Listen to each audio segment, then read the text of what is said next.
खुदावंद मसीह यस्सू में मेरे अजीजों, खुदावंद मसीह यस्सू के जिंदा मुबारक नाम में आप सबको सलाम अर्ज करता हूं।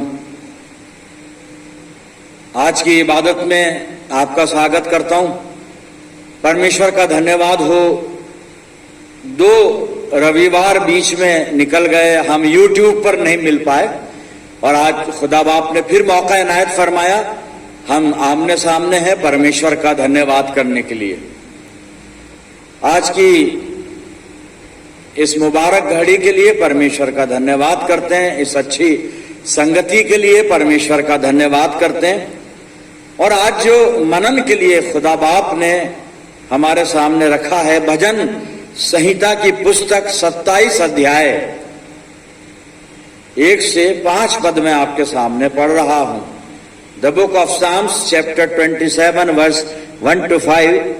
और यहां पर इस तरह से लिखा है, खुदावंद मेरी रोशनी और मेरी नजात है, मुझे किसकी दहशत। खुदावंद मेरी जिंदगी का पुश्ता है, मुझे किसकी हैबत। जब शरीर यानी मेरे मुखालिफ और मेरे दुश्मन मेरा गोश्त खाने को मुझ पर चढ़ आए तो वो ठोकर खाकर गिर पड़े। ख्वाह मेरे खिलाफ लश्कर खैमाजन हो, मेरा दिल नहीं डरेगा। ख्वाह मेरे मुकाबले में जंग बरपा हो, तो भी मैं खातिर जमा रखूंगा।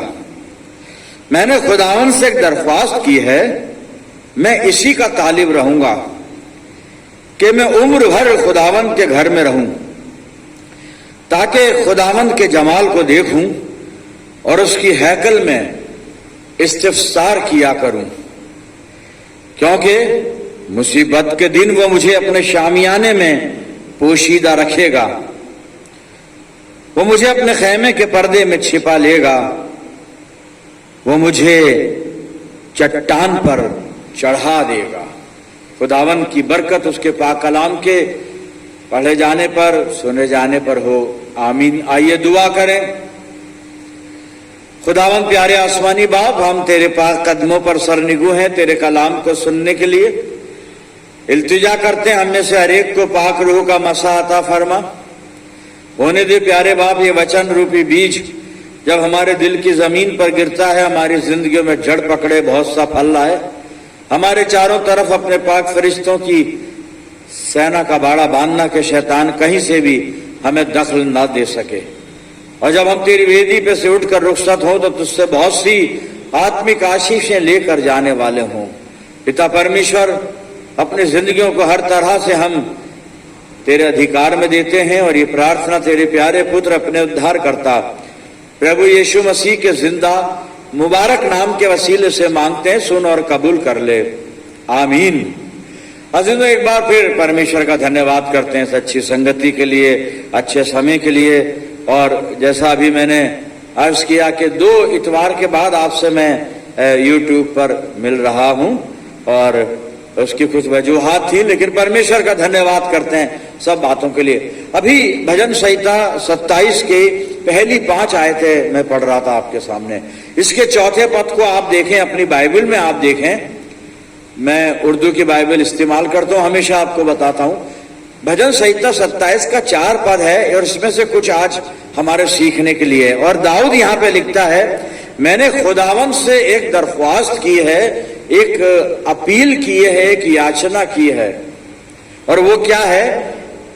और मैं कहता, मैं इसी का तालिब रहूंगा। आई विल सीक इट, इसी को ढूंढूंगा, इसी को चाहूंगा। जो इसकी दरख्वास्त है, जो इसकी विनती है, जो प्रार्थना है, ये कहता बस मैं उसी में लगा रहूंगा, उससे हटूंगा नहीं।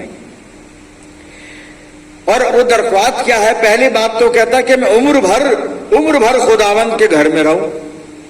अच्छी बात है, बहुत अच्छी बात है, बड़ा नेक इरादा है।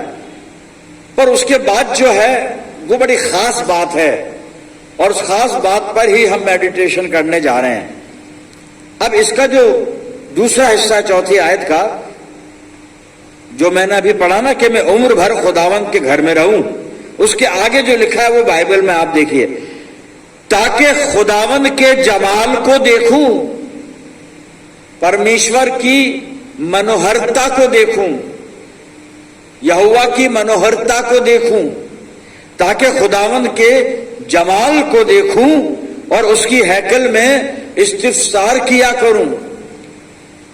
And to require in his temple, इस्तिफ्सार रिक्वायर करना, उसके आगे और भी बहुत कुछ है, अभी आगे चल के बताऊंगा मैं, ताकि मैं उसकी हैकल में इस्तिफ्सार किया करूं। खास बात जो जिस पर आज हम ध्यान दे रहे हैं, दाऊद की जो इच्छा है कि मैं परमेश्वर की मनोहरता को देखूं, खुदावंद के जमाल को देखूं। जमाल का मतलब है खूबसूरती, उर्दू में शब्द है खूबसूरत, पर उससे भी बड़ा जो लफ्ज है वो जमाल है। और अमूमन जमाल का जो ताल्लुक है, जमाल एक ऐसी सुंदरता है जो परमेश्वर से ताल्लुक रखती है। दाऊद कहता है कि मैं परमेश्वर की मनोहरता को निहारना चाहता हूं मैं, ताकि उसके घर में रह के मैं कुछ मालूमात करूं, कुछ मैं ज्ञान को बढ़ाऊं। अब इंग्लिश वर्जन में जो लिखा है ना कि ताकि खुदावंद के जमाल को देखूं और मैं उसके घर में इस्तिफ्सार किया करूं, इंग्लिश में लिखा है to behold the beauty of the Lord. बस इसी पे बात करूंगा मैं, to behold the beauty of the Lord and to inquire in his temple. उसके मंदिर में ये कुछ मालूम करना चाहता है। जी यहां पे लिखा है beauty of the Lord, Urdu में है खुदा का जमाल को देखूं। ब्यूटी सुंदरता, हम जानते हैं सब ब्यूटी की, लेकिन जमाल की जब हम बात करते हैं तो उसका मतलब ब्यूटी भी होता है, लेकिन सही जो उसका अर्थ है डिलाइटफुलनेस। एक वसी शब्द हो गया, बड़ा शब्द हो, डिलाइटफुलनेस। तो खुदा बाप के परमेश्वर की जो डिलाइटफुलनेस है, उसकी वो खूबसूरती जो बयान से बाहर है, दाऊद उसको देखना चाहता है। और उसकी ये भी इच्छा है and to require in his temple. Require मालूम करना, लेकिन ये रिक्वायर का मतलब सिर्फ यहां पे इंक्वायरी नहीं है, बल्कि वहां पर मतलब है इन्वेस्टिगेशन करना। इन्वेस्टिगेट करना चाहता है खुदा के बारे में। पहली चीज तो उसकी खूबसूरती को देखना चाहता है, दूसरी उसके बारे में मालूम करना चाहता है। और उसके बारे में क्या मालूम करेगा? खुदा बहुत खूबसूरत है, उसकी खूबसूरती को हम अल्फाज में बयान नहीं कर सकते। उसकी आंखें ऐसी हैं, नाक ऐसी है ना, वो आंख नहीं दिखती, उसकी चेहरा उसका नहीं दिखता। खुदा को कोई नहीं देख सकता, वो इनविजिबल गॉड है। उसको महसूस किया जाता है, उसको एक्सपीरियंस किया जाता है, उसको साथ रखा जाता है, उसको चखा जाता है, यानी उसके स्वाद को चखा जाता है। तो ये जो इन्वेस्टिगेशन करेगा ना परमेश्वर के बारे में, वो खुदा की मोहब्बत को और जानना चाहता है, खुदा की सामर्थ को और समझना चाहता है, खुदा की करुणा को और समझना चाहता है, उसकी मेहरबानियों को समझना चाहता है, उसके उपकारों को समझना चाहता है, परमेश्वर की भलाई को समझना चाहता है। ये इन्वेस्टिगेशन है इसका। लेकिन पहली ख्वाहिश इसकी है कि मैं परमेश्वर की डिलाइटफुलनेस को देखूं। बस खुदा के चेहरे को देखता रहना चाहता है। ये जो उसके फेस की, खुदा के फेस की जो डिलाइटफुलनेस है, ये उसमें खो जाना चाहता है। ये दाऊद के चारों तरफ बहुत बड़ी दुनिया थी, दाऊद के चारों तरफ बहुत सारी सुंदर सुंदर चीजें थी साहब, बहुत कुछ था। लेकिन दाऊद ने उस सबको कंडेम कर दिया। वो कहता नहीं, मैं तो सिर्फ परमेश्वर की डिलाइटफुलनेस को, उसकी मनोहरता को, और मनोहरता हिंदी शब्द है मनोहर, और उससे भी ज्यादा अच्छा शब्द है हिंदी में रमणीय। वो परमेश्वर की रमणीयता को देखना चाहता है। अजीजों, भाषा का बड़ा फर्क पड़ता है।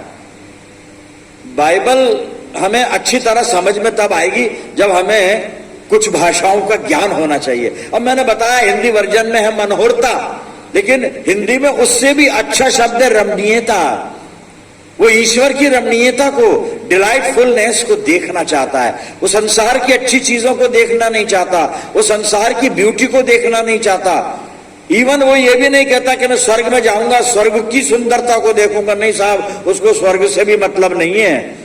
किसी अच्छे मकान, किसी अच्छे महल की भी उसको ख्वाहिश नहीं है। एक बहुत ही आलीशान महल मैं बनाकर उसको निहारता रहूंगा। और उसने बनाया भी, उसने नहीं बनाया, उसके आगे चलकर उसके बेटे वगैरह इन्होंने बनाया, लेकिन दाऊद ने शुरुआत कर दी थी, और बड़ी खूबसूरत।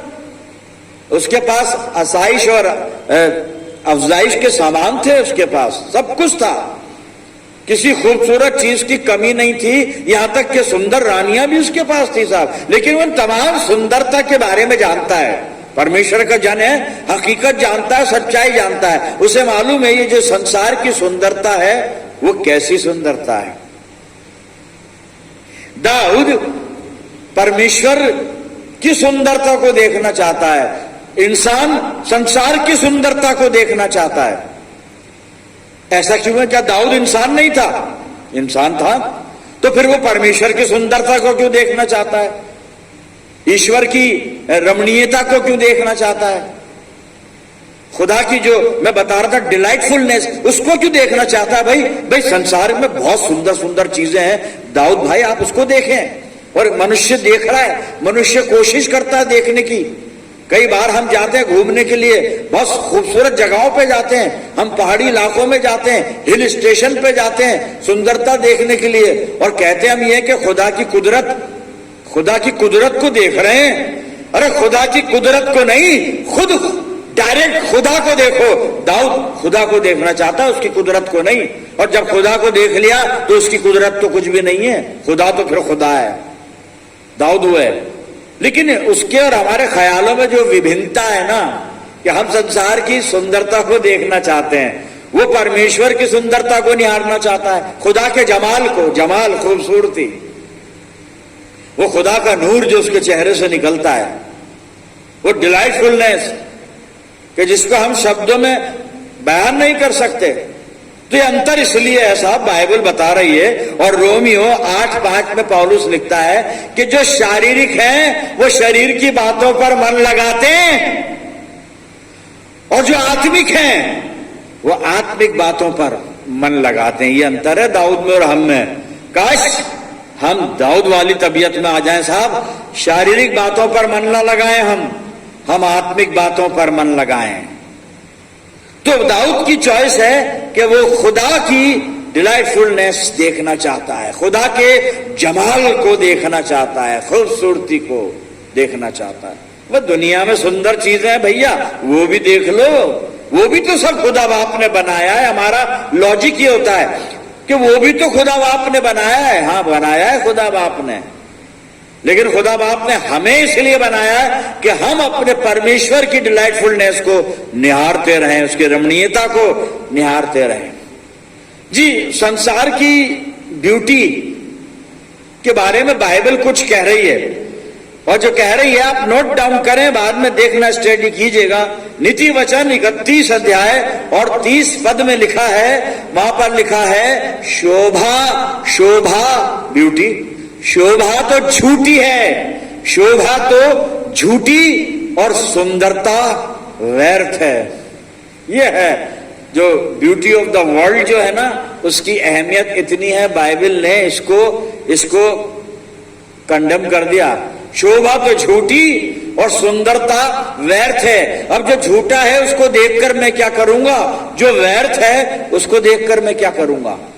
मैं उसे देखूं ना जहां से मुझे जिंदगी मिले, जहां से मुझे बरकतें मिले, जहां से मुझे खुशी मिले, जहां से मुझे रिक्रिएशन, रूहानी recreation, spiritual recreation, spiritual freshness हासिल हो। खुदा का जमाल, beauty of the Lord, delightfulness of the Lord, वो देखूं खुदा का जमाल। और दाऊद खुदा के जमाल को, जमाल यानी खूबसूरती, परमेश्वर की सुंदरता को तरजीह दे रहा है, प्रायोरिटी दे रहा है, प्राथमिकता दे रहा है, सबसे बड़ा उसको मानता है वो।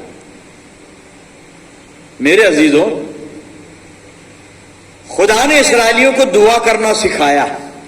हम में से बहुत से अभी तक यही जानते हैं कि मसीह यीशु ने अपने चेलों को दुआ करना सिखाई थी। जी, खुदा ने भी सिखाया था इस्राएलियों को कि तुम दुआ कैसे करना। इस्राएलियों को खुदा ने सिखाया था। न्यू टेस्टामेंट में अपने चेलों को मसीह यीशु ने अपने डिसाइपल्स को दुआ करना सिखाया, और यीशु मसीह की दुआ हम जानते हैं। तो परमेश्वर ने दुआ करना सिखाया, उसकी दुआ क्या थी? खुदा की दुआ। ओल्ड टेस्टामेंट में चलें, उसे देखते हैं, और वो दुआ क्या थी वो देखते हैं। मैं गिनती की पुस्तक खोल रहा हूं और उसका 6 अध्याय, और मैं 22 से 27 आयत पढ़ने जा रहा हूं, आप अपनी बाइबल में देख लीजिए।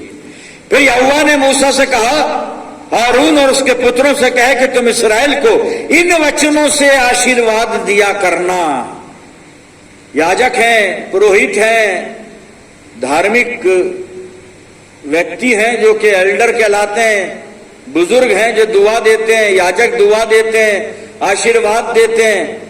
कैसे देते हैं, कौन से अल्फाज, कंटेंट क्या है वो दुआ का, ओल्ड टेस्टामेंट की दुआ का सुनिएगा ना। इन वचनों से आशीर्वाद दिया करना। क्या वचन है? 24 पद, यहोवा तुझे आशीष दे और तेरी रक्षा करे।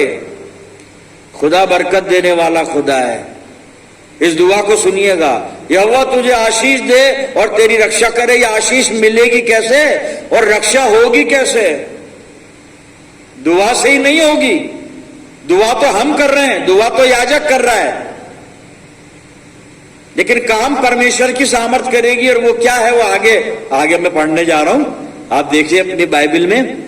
इन वचनों से आशीर्वाद दिया करना, यहोवा तुझे आशीष दे, 24 पद, और तेरी रक्षा करे। और 25 पद सुनिए, यहोवा तुझ पर अपने मुख का प्रकाश चमकाए और तुझ पर अनुग्रह करे। यहोवा तुझ पर अपने मुख का प्रकाश, खुदा का जमाल। दाऊद कहता है बस खुदा के जमाल को देखूं। दुआ में यही है, यहोवा तुझ पर अपने मुख का प्रकाश चमकाए। खुदा के प्रकाश में खो जाइए साहब, खुदा के प्रकाश में लीन हो जाइए। ये संसार के प्रकाश, संसार की चका चौहंद को तज दीजिए। जहां हम खोए रहते हैं, बहुत अच्छा लगता है हमें वो सीन, वो सीनरी, वो पहाड़, वो हिल स्टेशन, वो लेक, वो बोटिंग और वगैरह वगैरह, बगीचे, ये वो पता नहीं क्या क्या। खूबसूरत है, कोई बात नहीं, लेकिन सबसे खूबसूरत चीज को ना देखें हम, जिसके आगे फिर कोई खूबसूरत होता ही नहीं, कोई चीज खूबसूरत होती नहीं, और वह है ब्यूटी ऑफ द लॉर्ड, खुदा का जमाल। खुदा का जमाल। जो दुआ पूरी कर देता हूं मैं, 25 पद दोहराकर, यहोवा तुझ पर अपने मुख का प्रकाश चमकाए और तुझ पर अनुग्रह करे। यहोवा अपना मुख तेरी ओर करे और तुझे शांति दे। इस रीति से मेरे नाम को इस्राएलियों पर रखें और मैं उन्हें आशीष दिया करूंगा। यहोवा तुझ पर अपने मुख का प्रकाश चमकाए, और जब उसके मुख का प्रकाश मुझ पर चमकेगा, मुझे आशीष मिलेगी, मेरी रक्षा होगी, मुझे शांति मिलेगी मेरे अजीजों। इसलिए दाऊद ने बड़ी अच्छी खोज की है, बहुत अच्छी चीज ढूंढ ली उसने, सारी दुनिया अलग करके कहता है मैं तो खुदा के जमाल को देखना चाहता हूं। सिर्फ ब्यूटी ऑफ द लॉर्ड, दूसरी ब्यूटी है ही नहीं, कहीं नहीं है। बाइबल ने फतवा लगा दिया, शोभा तो झूठी और सुंदरता व्यर्थ है। सर मेरे अजीजों, खुदा के जमाल को हासिल कर लीजिए, देख लीजिए।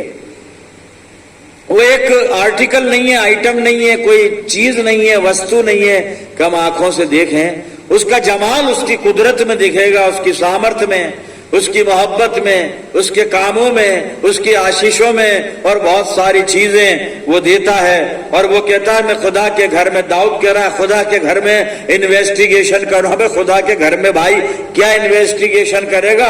खुदा के घर में तो पुलपिट होती है लकड़ी की, एक वेदी होती है खुदा के घर में, सजी सजाई, फूल वूल सजा देते हैं, और ये साउंड सिस्टम होते हैं खुदा के घर में, लकड़ी की बेंचेस होती हैं, कुछ म्यूजिकल इंस्ट्रूमेंट होते हैं खुदा के घर में, कहीं क्रॉस का चिन्ह होता है, कुछ झूमर होते हैं, डेकोरेटिव कुछ आइटम होते हैं खुदा के घर में। क्या इन्वेस्टिगेशन करेगा दाऊद भाई? अरे खुदा के घर में वो जो इन्वेस्टिगेट करना चाहता है उसे मालूम है खुदा के घर के अंदर है क्या, वो जानता है। पहली चीज, खुदा के घर में दिमाग रोशन होते हैं।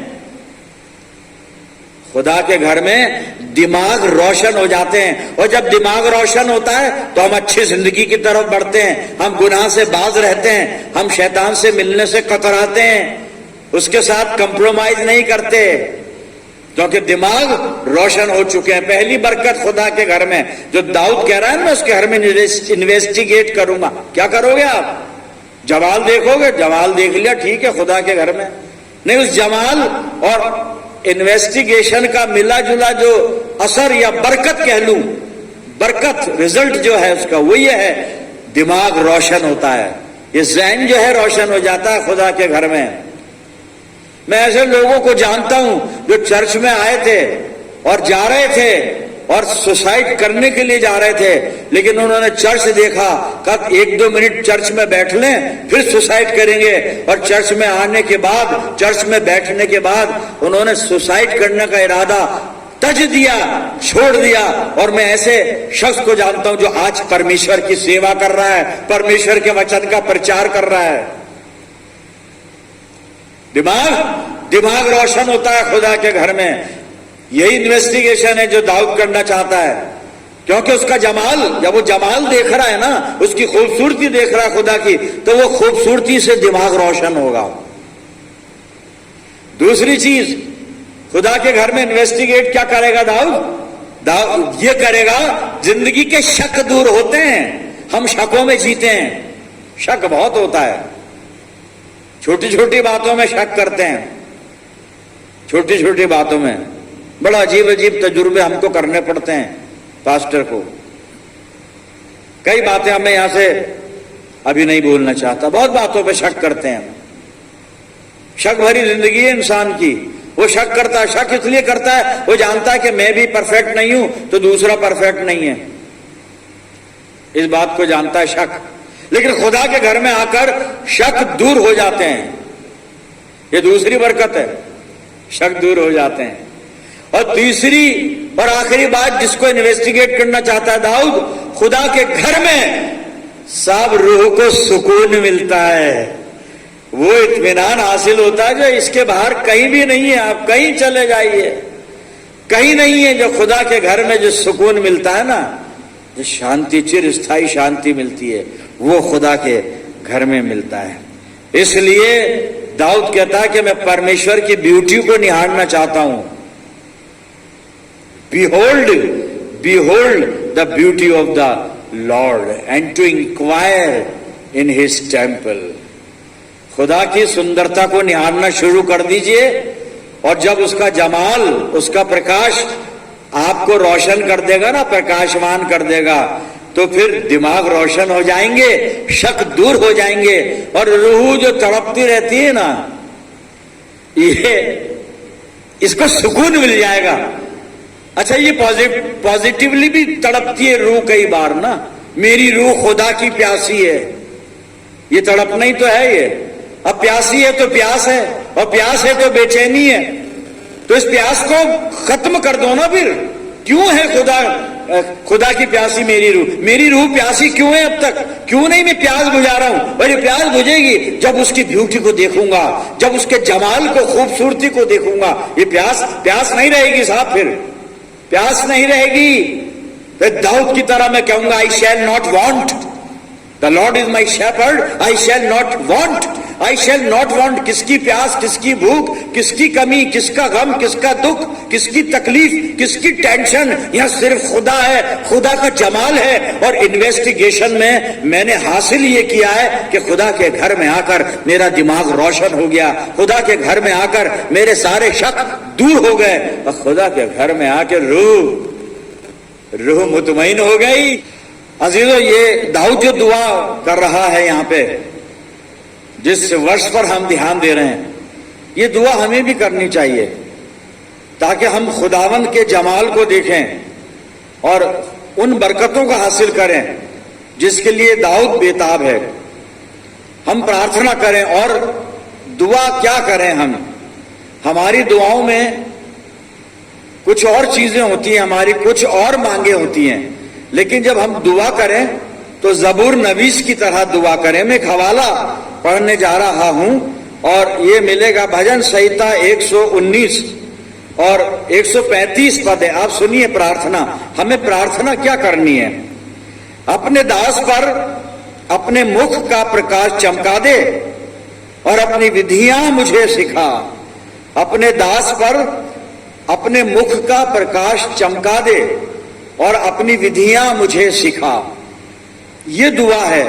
और दास अपने आप को दास हम्बल करके जबूर नवीस दुआ कर रहा है परमेश्वर से, हम भी अपने आप को दीन कर लें, नम्र कर लें, उससे प्रार्थना करें कि अपने मुख का प्रकाश हम पर चमका दे और अपनी विधियां वो हमें सिखा।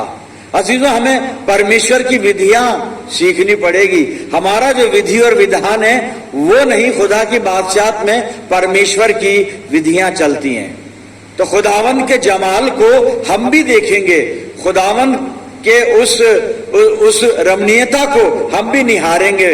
ब्यूटी ऑफ द लॉर्ड की हम बात कर रहे हैं, हम भी देखेंगे। प्रियजनों, प्रार्थना करें, उसकी तरफ ध्यान लगाएं, तमाम दुनिया की खूबसूरती की तरफ से अपना ध्यान हटा लें।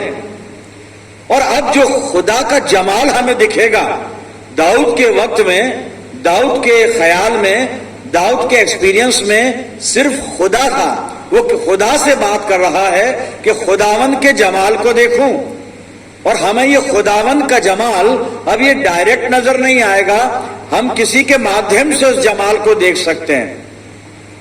अब अगर हमें बाप का चेहरे का जमाल देखना है, पिता के चेहरे का जमाल, ब्यूटी ऑफ द लॉर्ड देखनी है, तो हमको एक मध्यस्थ की जरूरत है, एक मीडिएटर चाहिए। और उस मीडिएटर के पास अपन चलते हैं। और अब आखिरी यह हवाला है, उसके बाद हम प्रार्थना करेंगे। और मैं कुरिन्थियों की दूसरी पत्री निकाले हुए हूं, दूसरा कुरिन्थियों मैंने खोल लिया है। खुदावन के जमाल को हम देखेंगे, लेकिन अब वो जमाल हमें कैसे दिखेगा, वो सोर्स क्या है, वो बाइबल हमको बता रही है। पौलुस रसूल का दूसरा खत कुरिन्थियों के नाम 4 अध्याय, और मैं इसका 6 पद पढ़ रहा हूं, आप देखें इसको। इसलिए कि यहोवा ही है, इसलिए कि परमेश्वर ही है जिसने कहा अंधकार में से ज्योति चमके, और वही हमारे हृदयों में चमका, वही हमारे हृदयों में चमका। परमेश्वर है जिसने कहा अंधकार में से ज्योति चमके। पौलुस ये अंधकार और ये ज्योति जब सृष्टि बनाई गई थी वहां की बात नहीं कर रहा है। सृष्टि के प्रारंभ में अंधकार था और परमेश्वर ने कहा रोशनी हो जा, रोशनी हो गई। ये मजमून नहीं है पौलुस का। पौलुस ये किसी और अंधकार की बात कर रहा है, किसी और ज्योति की बात कर रहा है। और यहां पर पौलुस ने जिस अंधकार का जिक्र किया है वो है इंसान की जिंदगी का अंधेरा। इंसान की जिंदगी का वो अंधेरा जिसमें इंसान के गुनाह है, निराशा है, भय है, मृत्यु है। ये अंधेरा इंसान की जिंदगी में है। और ये अंधेरा जब था तो ज्योति चमकी। और कौन सी ज्योति चमकी? ये वो ज्योति थी जिसका वर्णन यूहन्ना अपने सुसमाचार के पहले अध्याय में करता है। वो ज्योति जो सबके जीवन को प्रकाशित करती है, जगत में आने को थी, जगत में आई, और हम समझ गए वो कौन सी ज्योति थी। अब ये ज्योति हमें खुदावंद के जमाल से रोशनास कराएगी, परिचित करवाएगी हमको। मैं फिर से पढ़ रहा हूं इसको, आप देखिएगा। इसलिए कि परमेश्वर ही है जिसने कहा अंधकार में से ज्योति चमके, और वही हमारे हृदयों में चमका कि परमेश्वर की महिमा की पहचान की ज्योति, परमेश्वर की महिमा की पहचान की ज्योति यीशु मसीह के चेहरे से प्रकाशमान हो। खुदावन मसीह यीशु के चेहरे को अब हमें देखना होगा, तो हम खुदावन के जमाल को देख लेंगे। ब्यूटी ऑफ द लॉर्ड हम देख लेंगे मेरे अजीजों। हमें प्रभु यीशु मसीह के चेहरे की तरफ निहारना है अब, क्योंकि खुदावन मसीह यीशु के चेहरे से वो ज्योति अब चमकती है जिसको खुदावन का जमाल दाऊद कह रहा है। ब्यूटी ऑफ द लॉर्ड जिसको दाऊद कह रहा है, अब खुदावन मसीह यीशु के चेहरे में हमें वो नजर आएगी। और खुदावन मसीह यीशु के चेहरे का वो नूर, वो जमाल, वो खूबसूरती, वो हमारी जिंदगियों को प्रकाशमान कर देगी, हमारी जिंदगियों को रोशन कर देगी, हमारे दिलों को, हमारी रूहों को सुकून से भर देगी मेरे अजीजों। हम खुदावन मसीह यीशु की सुंदरता को निहारना शुरू कर दें, खुदावन मसीह यीशु के जमाल को देखना शुरू कर दें। हम हमारे जीवन में आनंद ही आनंद हो जाएगा। खुदावंद इस कलाम के द्वारा हमें आशीष दे। आइए प्रार्थना करें। खुदावंद हमारे प्यारे आसमानी बाप, धन्यवाद करते हैं तेरे जीवित वचन के लिए जो हमारा मार्गदर्शन करता है, आत्मिक आशीषें हमें देता है, मसीह जिंदगी में जीने के तौर तरीके हमें सिखाता है। प्रभु जी आज जो कुछ भी वचन ने हमें सिखाया, इस पर अमल करने के लिए हमें तौफीक देना और पवित्र आत्मा की अगुवाई देना और वो सामर्थ्य देना कि हम प्रभु यीशु मसीह की सुंदरता को निहार सकें। परमपिता परमेश्वर, मैं दुआ करता हूं जितने लोग इस दुआ में मेरे साथ जुड़े हुए हैं, इन सब अजीजों पर तेरी शफकत, रहमत और बरकत का साया हमेशा बना रहे। प्यारे आसमानी बाप, हम सब मिलकर पूरे आलम के लिए दुआएं खैर करते हैं। परमपिता परमेश्वर, अपनी जिंदगियों को हर तरह से तेरी अधीनता में देते हैं और ये दुआ तेरे प्यारे इकलौते बेटे अपने उद्धारकर्ता प्रभु यीशु मसीह के जिंदा और मुबारक नाम के वसीले से मांगते हैं। सुन और कबूल कर ले, आमीन। अब हमारे खुदावन मसीह यीशु का फजल, खुदा बाप की मोहब्बत, पाक रूह की रिफाकत, शराकत हम में से हर एक के साथ, तमाम ईमानदारों के साथ, हमारी सब कलीसियाओं के साथ अब से लेकर हमेशा तक होती रहे। आमीन।